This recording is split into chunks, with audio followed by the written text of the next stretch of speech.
Samantala, dating DILG Secretary Benhur Abalos naghain na ng kanyang counter affidavit sa reklamong isinampa laban sa kanya ni dating Pangulong Rodrigo Duterte. Ito ay kaugnay sa naging operasyon ng Philippine National Police para mahanap si KOJC leader Apollo Kibuloy. Si Luisa Erispe sa sentro ng balita. Luisa? Naomi, naniniwala si dating DILG Secretary Benhur Abalos na wala siyang nilabag na anumang batas nang ihain ng mga kapulisan ng arrest warrant laban kay KOJC leader Apollo Kibuloy noong Agosto.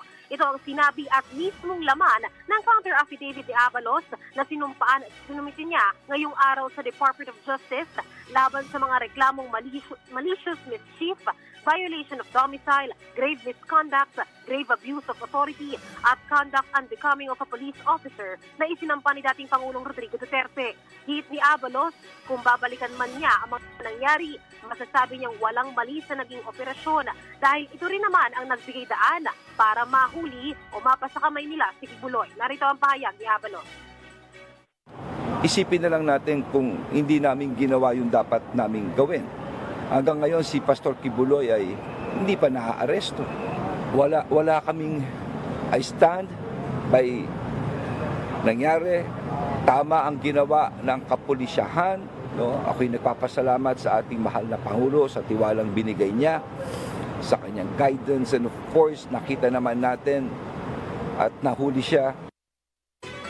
Pa ni Abalos, hindi siya natatakot kahit pa si dating Pangulong Duterte ang nagsampa ng reklamo laban sa kanya. Para sa kanya, hanggat alam niyang tama ang ginagawa niya bilang kalihim noon ng DILG, ay maninindigan siya kasama na rin ang mga kapulisan. Narito muli ang kanyang pahayag. Wala akong pakialam maski sino magdemanda basta alam mong tama ginagawa mo at prinsipyo Kasabay naman ang pagsusumite ng counter affidavit ni Abalos, ipinakita niya rin ang patong-patong ng mga dokumento na karagdagan umanong mga reklamo na isinampa laban sa kanya ng dating Pangulo sa Ombudsman. Sabi ni Abalos, kahit ilan pang reklamo o kaso, handa niyang harapin ito. Naomi, matatandaan naman na ang reklamo sa DOJ na nakabinbin laban kay Abalos ay isinampa noon ni Duterte sa Davao. Pero inilipat ang pagdinig nito dito sa DOJ. At yan na muna ang latest. Balik sa iyo, Naomi. Maraming salamat, Luisa Erispe.